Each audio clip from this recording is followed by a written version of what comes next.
au Cameroun, la crise dans les régions anglophones, dans le Cameroun anglophone. Bon, vous savez que nous sommes le mois d'octobre, nous sommes le 13 octobre.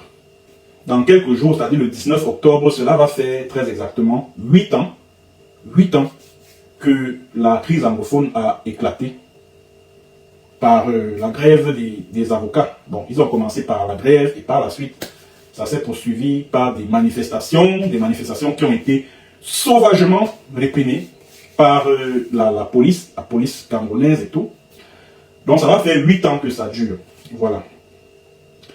Et ce que je vais commencer par dire concernant ce problème-là, je vais commencer par dire qu'il y a bel et bien un génocide dans ce que vous appelez le nord-ouest et le sud-ouest. Il y a bel et bien un génocide. C'est-à-dire que, au vu et au su de ce que vous appelez la communauté internationale, et qui ne dit rien à propos, c'est-à-dire dans l'indifférence totale de ce qui tient de communauté internationale. Pourquoi je parle de génocide ici? Je parle de génocide pourquoi? Parce qu'il y a un plan. Et ce plan-là, il a été établi par la France. Et ce plan consiste à annexer le sort d'un Cameroun, à annexer, c'est-à-dire à assimiler les populations du sort d'un Cameroun, qui constitue un groupe national.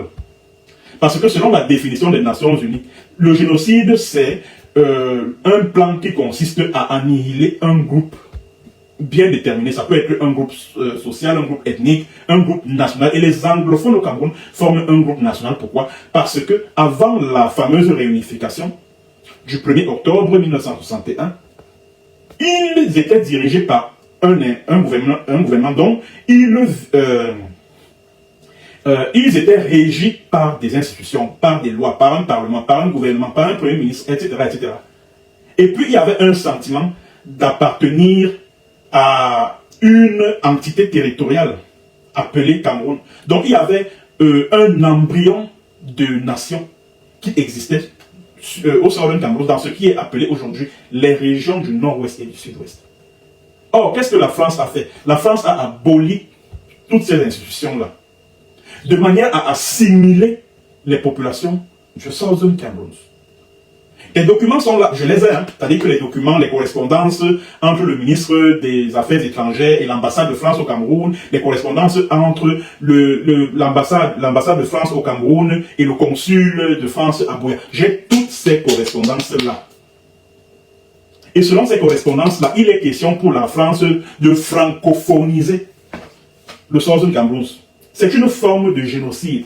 C'est-à-dire les massacres commis par l'armée camerounaise au nord-ouest et au sud-ouest ne sont qu'un moyen pour imposer une unité et une indivisibilité du Cameroun à ces gens-là. C'est un génocide parce que ça contribue à annihiler ce groupe, à faire de ce groupe national des citoyens à part entière de la République du Cameroun, ceux qui ne sont pas à l'origine. C'est un génocide. Il n'y a rien à faire. C'est un génocide qui se passe là-bas. Et quand je parle de génocide ici, franchement, j'ai les larmes aux yeux. J'ai des larmes aux yeux. Je pense à ces centaines, c'est-à-dire que ces dizaines de milliers de personnes que les militaires des Biya ont zigouillées dans le Southern Cameroun. Non, vous n'avez pas idée, les gars. Les militaires camerounais ont fait du sale dans le Southern Cameroun et continuent même d'ailleurs à faire du sale. Parce que pas plus tard qu'il y a quelques jours, des soldats camerounais sont allés massacrer des populations, je crois que c'était à Buea ou je ne sais plus où. Et ce génocide-là continue. Les populations qui sont massacrées, les personnes du troisième âge, qui sont brûlées vives chez elles. Je pense à Mami Api, une dame de, je crois, 90 ans, une personne âgée de 90 ans, qui a été brûlée vive chez elle. Je pense à ces enfants, bientôt, le 24 octobre 2020, ça va faire 4 ans, qu'il y a eu un attentat au mode Francisca Bilingual Academy of Kumba. Un attentat commandité par le sommet de l'État. Contrairement à la propagande qui a voulu faire croire aux gens que oui, c'est les ambazoniens, c'est l'armée des Biya qui avait sévi au mode Francisca Bilingual Academy of Kumba. Je pense à ces enfants de Menka Pening le 25 mai 2018. Merci Kone Adelia Pening Bali. Ces enfants, ces jeunes enfants, qui ont été zigouillés comme des chiens dans un motel Star ou c'est Star Motel. Et le propriétaire de cet hôtel-là, il va à France 24 pour raconter des bêtises. Ouais, les ambazoniens, depuis quand les ambazoniens logent dans les hôtels? Depuis quand? Parce que Atanganji est allé recruter des gars là-bas, à même Kapining.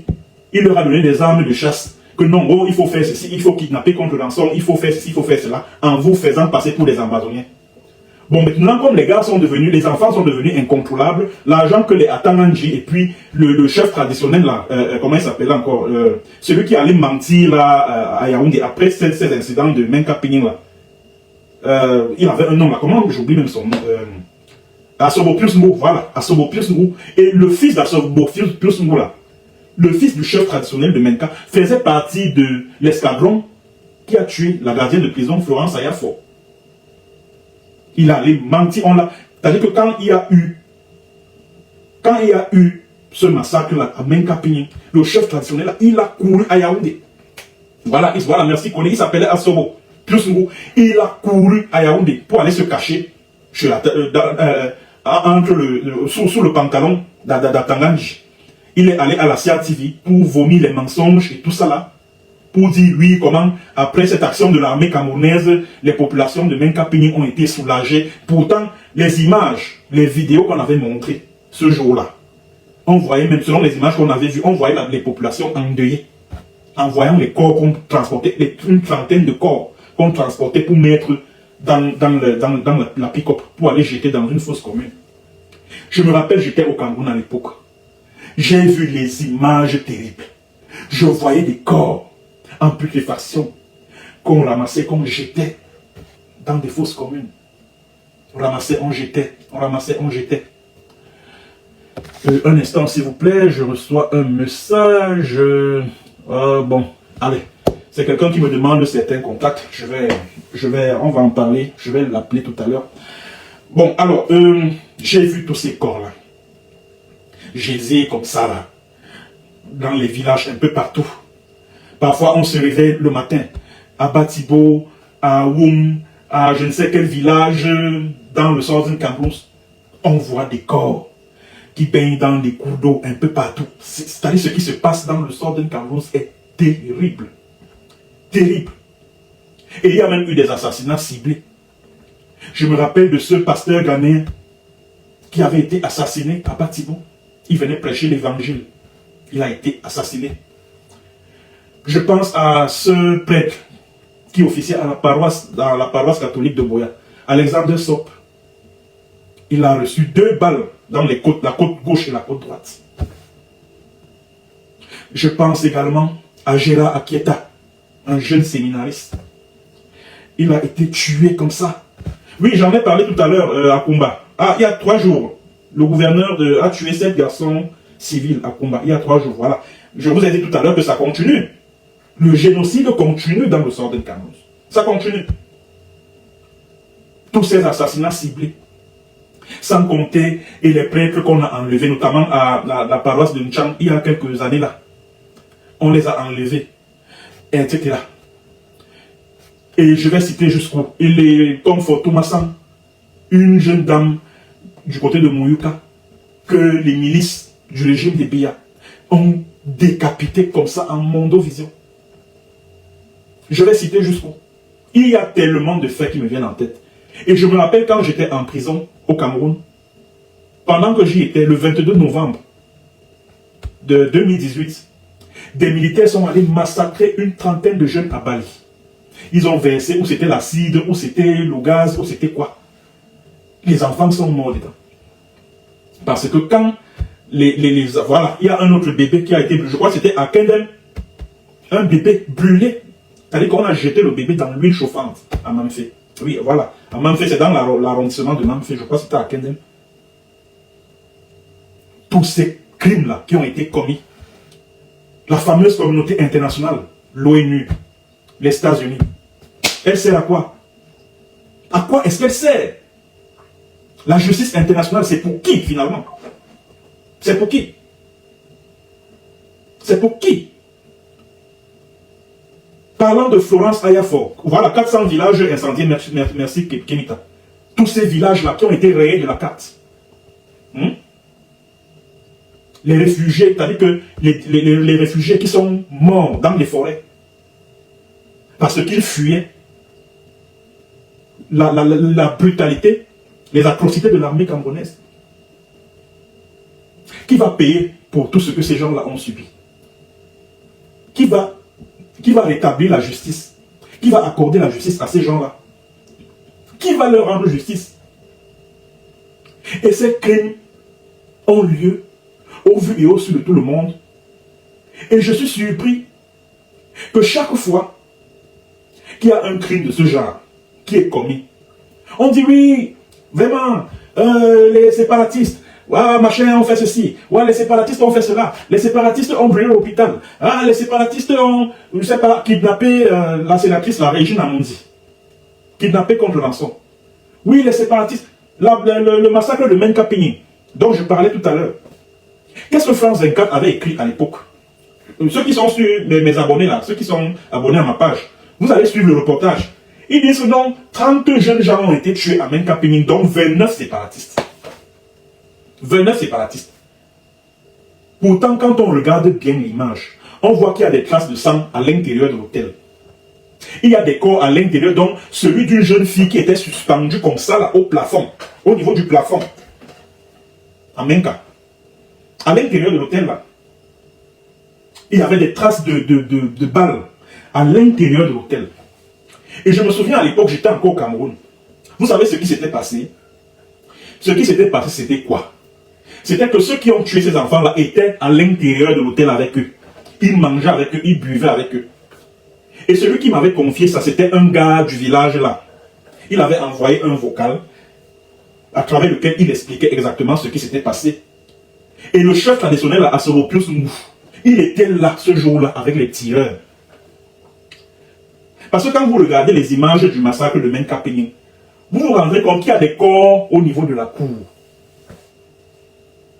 Pourtant, à l'époque, le colonel Didier Badjek, qui était chargé de la communication au ministère de la Défense, nous a dit que non, il y a eu échange de tirs entre les terroristes qui étaient dans le bâtiment et les militaires. Et comment les corps ont fait pour se retrouver au niveau de la cour? Ça veut dire que ce sont les enfants là, dont les corps gisaient là sur la cour. Ils se trouvaient dans le bâtiment là. Ils étaient en train de fuir. Et les militaires ont tiré sur eux. Les militaires en civil, hein, ils n'étaient pas, ils ne portaient pas des tenues, c'était des gars en civil. C'était des gars des services de renseignement qui ont fait le job. Et ces enfants ont été assassinés, pourquoi? Parce qu'il fallait effacer toute évidence de connexion entre Atananji et eux. Parce que Atananji les avait payés pour un job et ils n'ont pas fait le travail, il fallait donc les éliminer tous. La preuve en est que il y a deux, parmi ces jeunes-là, il y avait deux qui ont été conduits dans un centre de santé pas très loin. Deux. Les militaires camerounais sont allés là-bas pour les sortir de leur lit d'hôpital et on allait les zigouiller. Les militaires sont allés zigouiller ces deux jeunes enfants-là. Ils sont allés les zigouiller. Quand je pense à ce qui est arrivé à Florence Ayafor,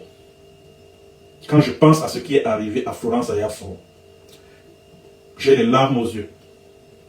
Et je dis honte à toutes ces organisations de défense des droits de l'homme là. Tout à l'heure, j'ai lu un rapport d'Amnesty International qui date de l'année dernière. J'étais étonné. J'étais surpris de lire dans ce rapport que les séparatistes ont égorgé Florence Ayafor. Je dis, mais finalement, qu'est-ce qui se passe même avec ces ONG et les Human Rights Watch et Amnesty International? J'ai comme le sentiment que de plus en plus, ces deux organisations de défense des droits de l'homme font la part de plus en plus belle au pouvoir en place. Et ont tendance on va dire quoi, à condamner à outrance les séparatistes. Encore qu'on ne sait pas ce que ces organismes de défense des droits de l'homme entendent par séparatistes. Le terme séparatiste est vague. Puisque parmi les groupes armés qui sont déployés là-bas, il y en a que le gouvernement a infiltré dedans. Des groupes de bandits que Atananji a infiltré dedans. Il y a même les EDF qui sont à la solde du gouvernement. Je l'ai dit ici maintes fois, j'en ai même apporté des preuves. Que EDF d'Ayabacho est à la solde du gouvernement camerounais. EDF est à la solde du gouvernement camerounais. Mais, voilà, Michael People et Ayabacho, ils en savent quelque chose, oui, puisqu'ils échangent souvent par WhatsApp. Voilà. Voilà. Et la fameuse communauté, les médias internationaux sont là. Celui qu'on appelle Patrick Fandio, le journaliste de France 24 là, chaque fois qu'il allait là-bas sur le terrain faire le reportage, il était escorté par les militaires camerounais. Et c'est comme ça qu'il faisait des reportages biaisés où il avait tendance à blanchir l'armée camerounaise.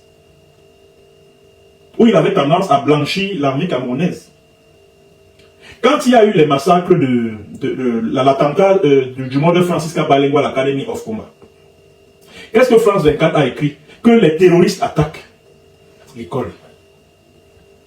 Qui est terroriste ici? C'est l'armée camerounaise ou ce sont les groupes indépendantistes? Qui est terroriste ici? C'est parce qu'il fallait mettre en avant la version du gouvernement. Quand vous lisez tous les médias internationaux, là, notamment les médias français, que ce soit Jeune Afrique, RFI, France 24, Le Monde, et ceci et cela, c'est-à-dire que le traitement de l'actualité relative à la crise anglophone, là, vous allez remarquer que les médias français font une part trop belle à la version du gouvernement. Oui, ce sont les séparatistes qui ont tué Florence Ayafo. Oui, ce sont les séparatistes qui ont attaqué une école à Kumba. Oui, ce sont les séparatistes qui ont enlevé, je sais pas moi, Régine Amondi.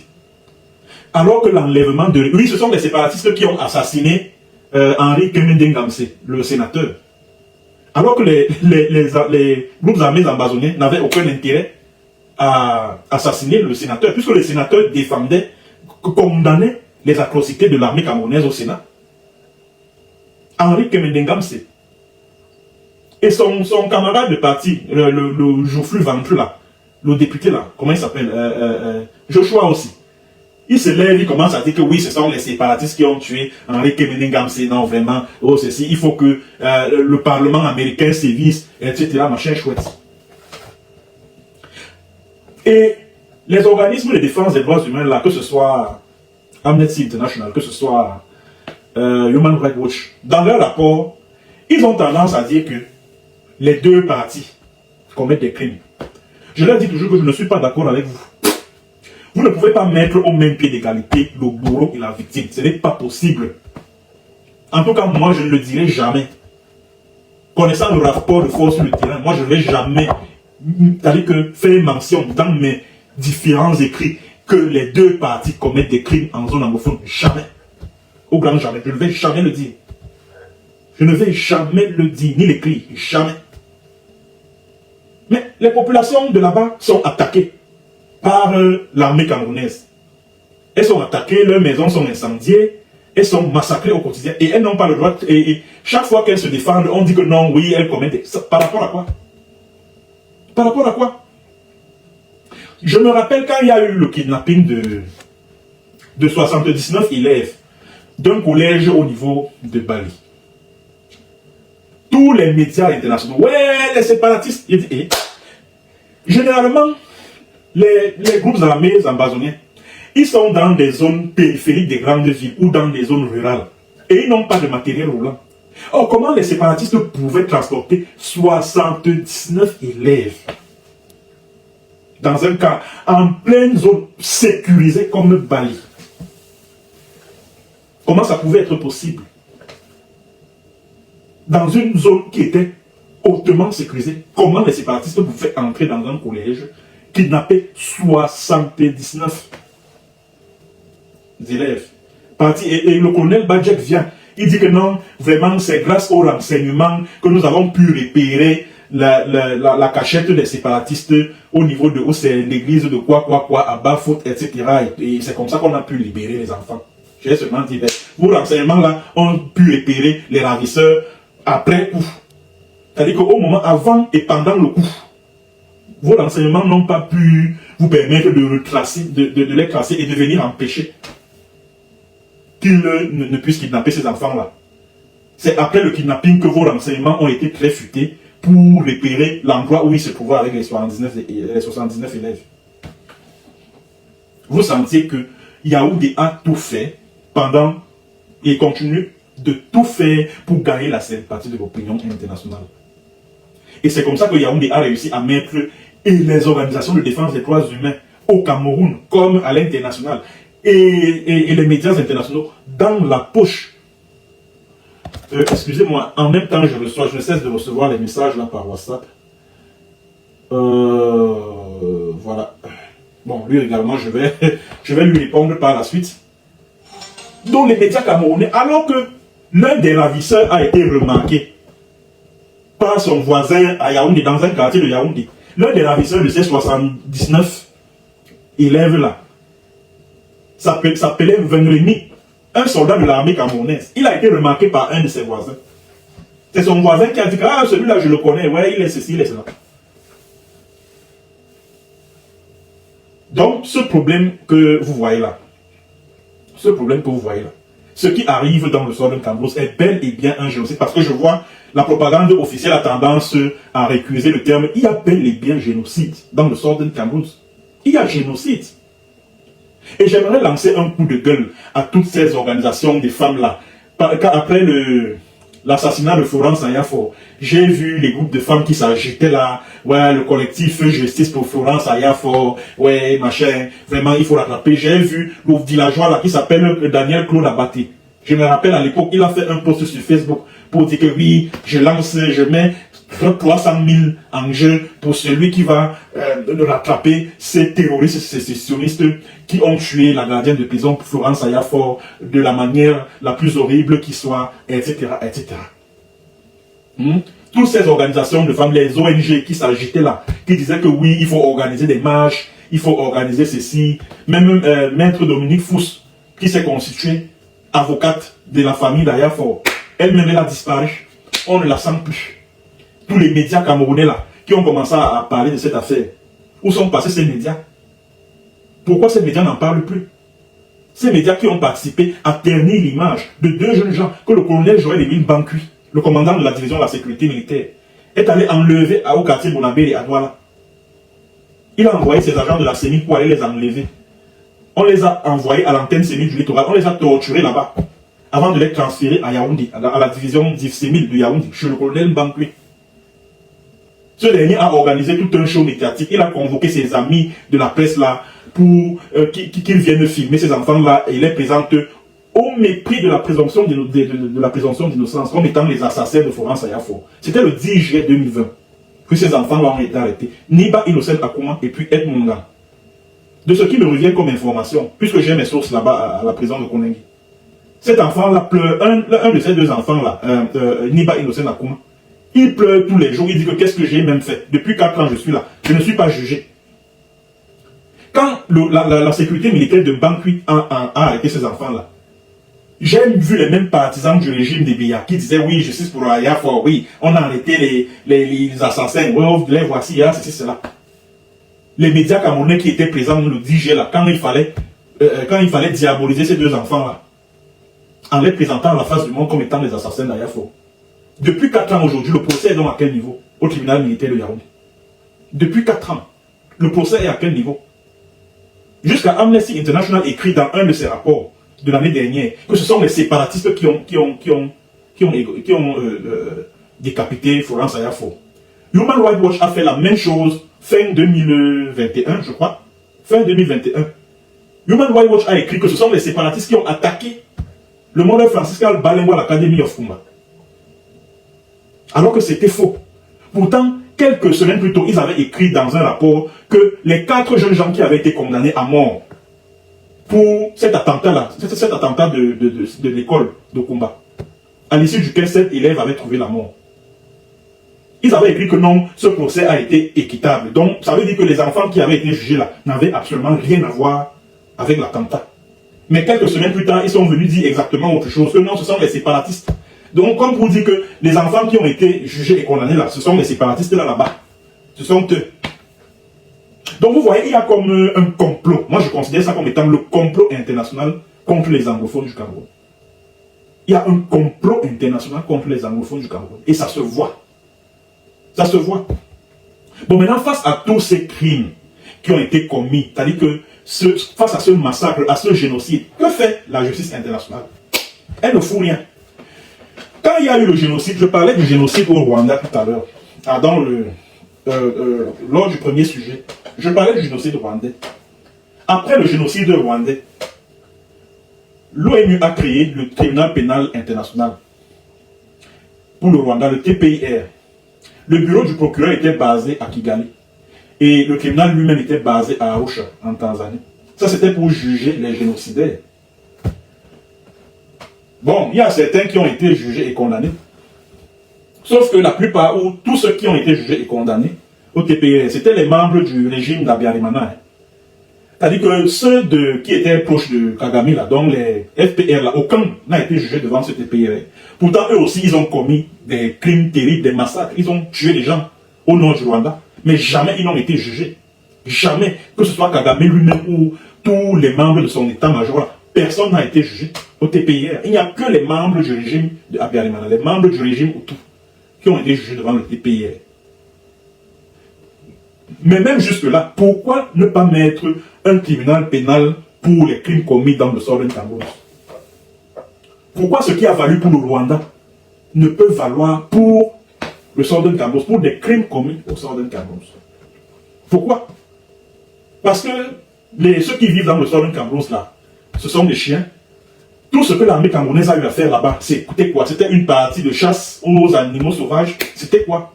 Pourquoi le monde entier détourne son regard sur ce qui se passe là-bas, comme crime, comme massacre, comme enlèvement, contre rançon? Parce que ce sont les gangs, c'est-à-dire que les milices, les gangs qui sont formés, armés par le régime, qui commettent tous ces crimes-là. Pourquoi le monde entier détourne son regard? La justice internationale détourne son regard de ce qui se passe là-bas. Pourquoi? Pour quelle raison? Pour quelle raison? Pour combien de temps est-ce que le peuple du Southern Cameroun va continuer à subir en silence ce génocide en règle? Pourquoi ne pas créer un tribunal pénal pour des crimes commis au Southern Cameroun? De plus en plus, on parle d'un tribunal similaire au niveau de la RDC. Mais jusqu'à présent, ce qui tient de la communauté internationale fait juste comme ça et tout. Parlant de la Cour pénale internationale, c'est vrai, le Cameroun n'a ni reconnu la compétence de la CPI, ni ratifié le traité de Rome. Mais il y a une autre procédure, qui est la saisine de la CPI par le Conseil de sécurité des Nations Unies. Et là-bas, il n'y a pas de droit de veto, c'est la majorité. C'est la majorité des membres du Conseil, je crois que c'est 15 membres ou 18 membres, je ne me rappelle plus, qui doit décider qu'effectivement, il faut saisir la Cour pénale internationale en vue de poursuivre telle personne suspectée de crimes de guerre, de crimes contre l'humanité. Pourquoi cette procédure-là ne s'enclenche pas au niveau du Conseil de sécurité des Nations Unies? Parce que tous ces pays-là, ce qui se passe dans le Southern Cameroun, n'intéresse pas vraiment les membres de ce Conseil de sécurité-là. Ça ne les intéresse pas. Et même l'enlèvement de Sisiko Ayuk-Tabe et les 9 membres de son cabinet là, au Nigeria, c'est un crime contre l'humanité au sens du statut de Rome. Et je suis surpris que malgré le statut de réfugié de la plupart de ces personnes-là, le HCR n'a rien fait. Ils ont été livrés au Cameroun comme ça. Le HCR n'a rien dit. Et je me rappelle, à l'époque, j'étais encore au Cameroun, j'avais écrit au bureau du HCR du Nigeria. Ils m'ont rassuré que non, ils ne seront jamais extradés, machin, ceci, cela. Mais je suis surpris qu'après l'enlèvement de Ayuk-Tabe et son extradition vers le Cameroun, le HCR a produit un communiqué pour dire que non, vraiment, ils ont violé le droit d'asile, oh ceci, oh cela. Le HCR est très à cheval sur les règles du droit d'asile, un truc de ce genre. Je dis, mais c'est incroyable. C'est incroyable. Donc pourquoi le Conseil de sécurité des Nations Unies ne saisit pas la CPI pour traduire Eleva Paul Biya, Eleva Ngongo Ferdinand, et tous les chefs militaires, là, tous ceux qui commandent, les commandants des postes de gendarmerie qui sont implantés là-bas dans le Southern Cameroun, là. Le commandant de la Remia 5, la Remia 2 et tout ça. le commandant du, je sais pas moi, ils appellent ça quoi, bataillon des troupes, voilà, motorisées, etc. Ils doivent être poursuivis devant les juridictions internationales pour crimes de guerre et crimes contre l'humanité. J'ai pris part à la conférence de presse du président de l'Interim Government, vendredi surpassé, Dr Samuel Sarko Ikome. Dr Samuel Sarko Ikome avait annoncé que depuis novembre 2019, des plaintes ont été déposées contre 99 membres du régime de Biya, suspectés de crimes de guerre et de crimes contre l'humanité dans le Southern Cameroun. Je dis bien novembre 2019, ça va faire bientôt 5 ans, dans différents tribunaux ici en Occident, que ce soit en Norvège, chez moi ici, que ce soit en Belgique, que ce soit aux États-Unis. Mais depuis 5 ans, rien n'est fait. Absolument rien. Absolument rien. Tout récemment, on a fait arrêter Ayabacho le 24 septembre dernier. On a fait arrêter Ayabacho. On dit crime de guerre, crime contre l'humanité. C'est bien beau, puisque Ayabacho, il a posé des actes qu'il a assumés publiquement. Il ne s'en cachait pas. Chaque fois que son groupe de bandits, son groupe de voyous, kidnappait contre rançon, éliminait physiquement un tel ou un tel autre, il venait sur les réseaux sociaux pour assumer ce fait d'armes-là. On est tous d'accord avec le fait qu'ils doivent faire l'objet de poursuites judiciaires. Et ceux du camp d'en face alors. Je me rappelle, au plus fort de la crise post-électorale en Côte d'Ivoire, il a suffi que l'armée ivoirienne massacre les jeunes dames au marché d'Apobo pour que le Conseil de sécurité des Nations Unies vote la résolution, je crois, 1975. Et cette résolution portait sur des sanctions à infliger aux membres du régime de Laurent Gbagbo, le gel des avoirs, les interdictions de voyager, etc., etc. Pourquoi les mêmes sanctions? Pourquoi l'ONU ne vote pas les mêmes résolutions contre les membres du régime de Paul Biya? Pourquoi? Pour quelle raison? Pour les crimes qu'ils ont eu à commettre dans le Southern Cameroun. Pour quelle raison? Pourquoi? Pourquoi le Conseil de sécurité des Nations Unies reste muet face à tous ces massacres, face à tous ces crimes commis par l'armée de Paul Biya dans le Southern Cameroun? Pour quelle raison? Pourquoi? Après l'arrivée de Joe Biden à la tête des États-Unis, le département d'État américain, dans son communiqué, c'était en avril 2021, avait annoncé que des sanctions allaient être prises à l'endroit de ceux qui constituent un obstacle au retour à la paix dans le Cameroun anglophone. Il s'appelle comment là, J. Blinken avait publié un communiqué allant dans ce sens-là. Il avait publié un communiqué. Mais sauf que on est en train de se rendre compte que ceux qui font l'objet de poursuites judiciaires pour soit livraison d'armes à des groupes armés, à des groupes séparatistes, ou alors, je sais pas moi, crimes de guerre et crimes contre l'humanité, ou alors levée de fonds en vue de l'achat des armes, etc. Ce sont les ambazoniens qui sont poursuivis aux États-Unis. Est-ce que c'est normal? Est-ce que c'est normal? Pendant ce temps, les membres du régime des Biya et les petits Assomo et les Bankui Emile et les Gongo Ferdinand et les Atanganji, ils sont libres d'aller et venir partout à travers le monde. Ils sont libres de jouir de leurs biens qu'ils ont gardés ici en Occident. Ils ne font l'objet d'aucune poursuite judiciaire. Ils ne sont pas inquiétés pour tout ce qu'ils sèment comme bordel, comme boxon dans le Southern Cameroun. Ils sont libres de circuler librement dans l'espace Schengen, aux États-Unis, au Canada, un peu partout. Voilà. Ils ne sont pas punis. Et ce sont les ambazoniens qui se défendent comme ils peuvent, qui sont traqués à travers le monde, qui sont interpellés, qui sont jetés en prison, juste parce qu'ils ont usé de tous les voies et moyens possibles pour se défendre contre le génocide que leurs frères et sœurs subissent au Southern Cameroun. Ce qui n'est pas normal. Ce qui n'est pas normal. Ce qui n'est pas normal. Comment se fait-il que Nkonda Kaitos, My Country People Them, depuis l'Angleterre, il commandite des crimes dans le Southern Cameroun, et c'est un certain Driscoll. Il y a un certain Driscoll là, un activiste ambazonien qui avait été arrêté en Angleterre, il a été jeté en prison. Juste parce qu'il avait appelé à travers un live sur Facebook à s'attaquer à l'ambassade de France au Cameroun. Parce que c'est la France qui est derrière tout ce que les populations de Southern Cameroun subissent en ce moment. On l'a pris, on l'a jeté en prison, en Angleterre. Et pendant ce temps, Michael Pipondem, il prêche les discours de haine, il commandite des enlèvements, des assassinats, il collabore avec des gangs de bandits qui enterrent les jeunes filles vivantes, qui décapitent. Florence Ayafor, c'est lui, c'est un condamné tous. C'est lui. Il le fait depuis l'Angleterre, on ne lui fait rien, il n'est pas puni, il continue à narguer les gens, il continue à monter, à descendre, à circuler librement à travers le monde, il n'est pas inquiété. C'est normal.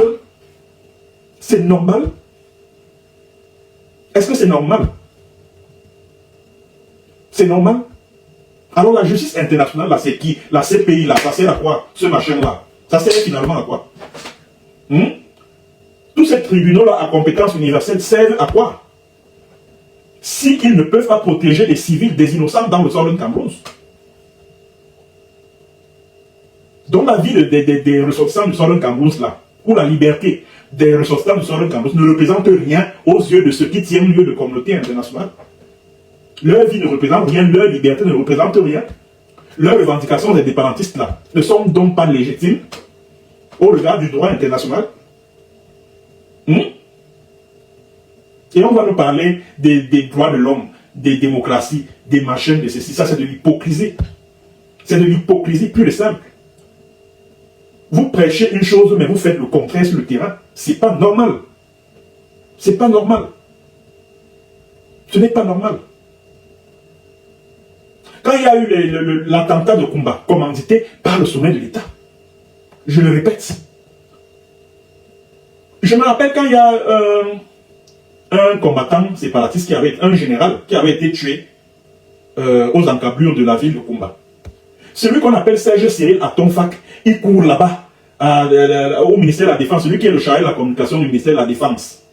Il produit vite le communiqué, il dit que oui, ou c'est commandant qui vient d'être tué là. Il fait partie des suspects de ceux qui ont éliminé les 7 élèves du Mora Francisca Balengo l'Academy of Kumba. Il fait partie. Et RFI a repris ça pour dire que oui, un séparatiste impliqué dans les massacres de Kumba. Donc, vous comprenez que la presse française, écoutez ce que je suis en train de vous dire là, la presse française, dans le cadre de ce conflit anglophone là, s'est muée en caisse de résonance du gouvernement camerounais, de l'armée camerounaise.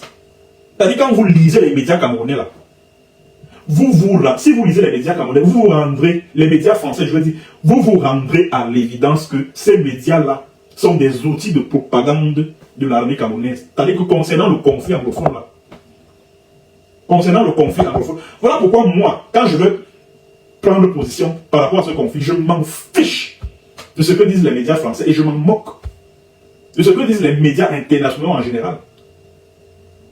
De ce que disent les médias internationaux, je m'en moque éperdument. Je m'en moque. Parce que, qui tire même les ficelles de ce conflit? C'est la France, non? C'est la France qui est derrière ça, puisque ce sont ses intérêts qui sont en jeu. Parce que c'est l'Angleterre qui avait cédé le Southern Cameroun à la France comme un cadeau d'anniversaire, comme un cadeau de la reine d'Angleterre. Voilà. Voilà pourquoi, face à tout ce qui se passe là-bas, l'Angleterre est calme. Parce que New Age, les compagnies anglaises exploitent le gaz à Etinde. Donc, c'est-à-dire que l'Angleterre est obligée de fermer la bouche.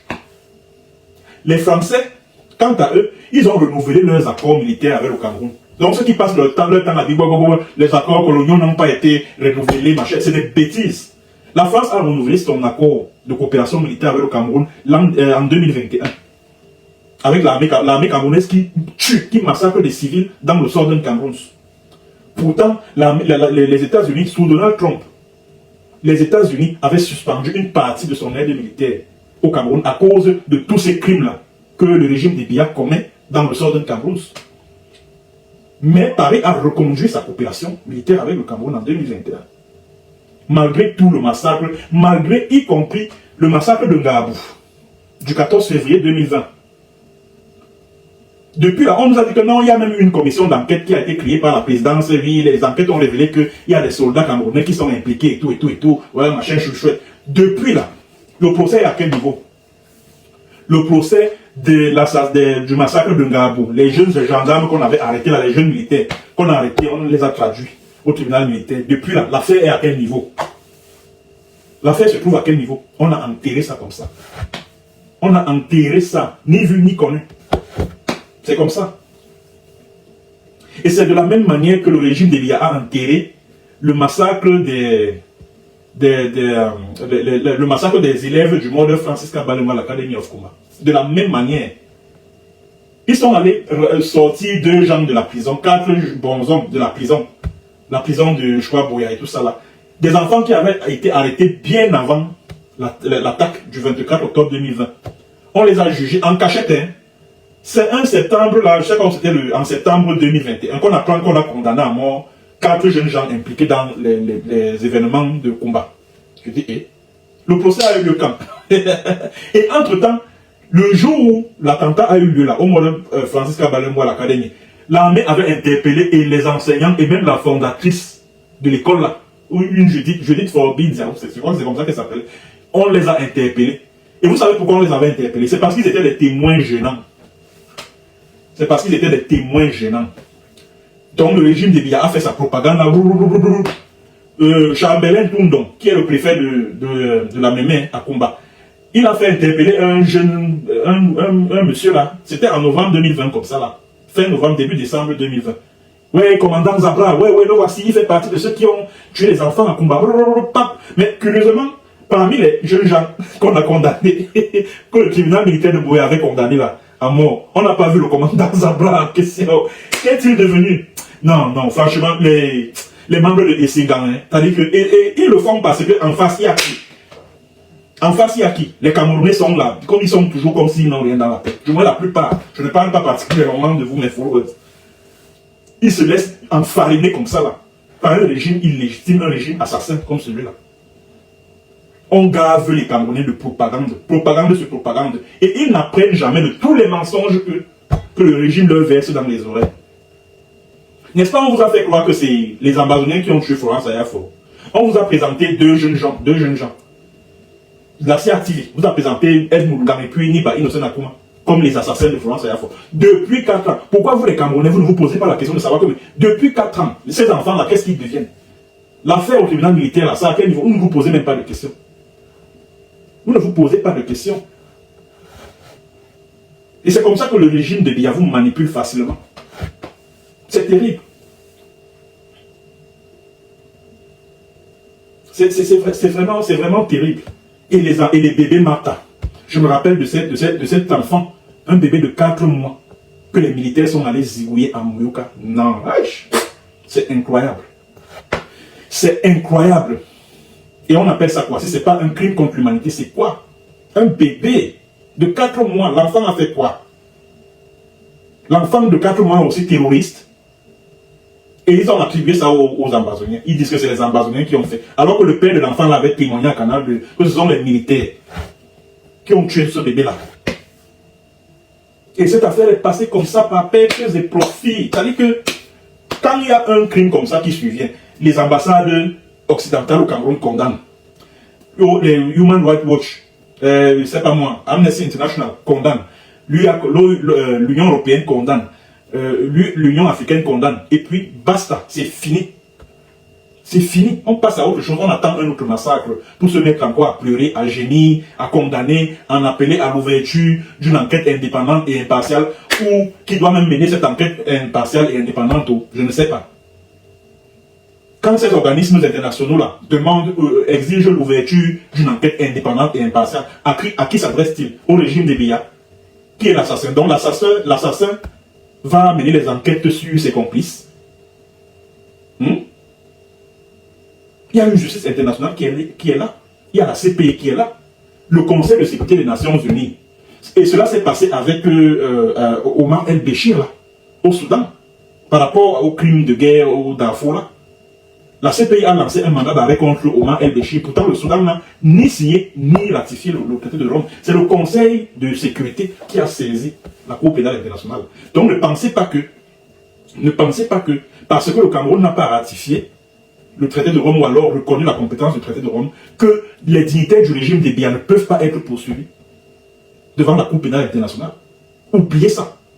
Oubliez. Parce que le Conseil de sécurité des Nations Unies peut se lever d'un mauvais pied comme ça là, un jour et décider de saisir la CPI. C'est tout le mal que je souhaite d'ailleurs à ce conseil-là. Parce qu'il faut bien que la justice internationale puisse sévir. Parce que ce ne sont pas des chiens qu'on a tués au sort d'un complot. Ce sont des êtres humains. Il faut que la justice internationale fasse son travail. Tout ce que les États-Unis font aux ambazoniens là, moi j'appelle ça des échanges de bons procédés diplomatiques. Par exemple, les 3 qui ont été arrêtés là dans l'état du Kansas là, ça c'est un appel de pied de Washington à Yaoundé pour que l'entreprise Chevron puisse exploiter le pétrole au large de Libye. C'est tout, il n'y a rien d'autre derrière les arrestations qui ont lieu aux États-Unis là et qui ciblent certains activistes ambazoniens. Il n'y a rien d'autre derrière tout ça que des enjeux purement géopolitiques et géostratégiques. Il n'y a rien d'autre. Et remarquez que c'est sous Joe Biden, c'est sous Joe Biden que Washington a repris langue avec Yaoundé par rapport au conflit anglophone là. Or, sous Donald Trump, vraiment, Donald Trump, lui, était catégorique envers le régime de Libye, que vraiment, lui, il ne veut pas ce qui se passe au soir de Cambodge, là, lui, n'est pas là-dedans. Il n'accepte pas ça. Il n'accepte pas ça.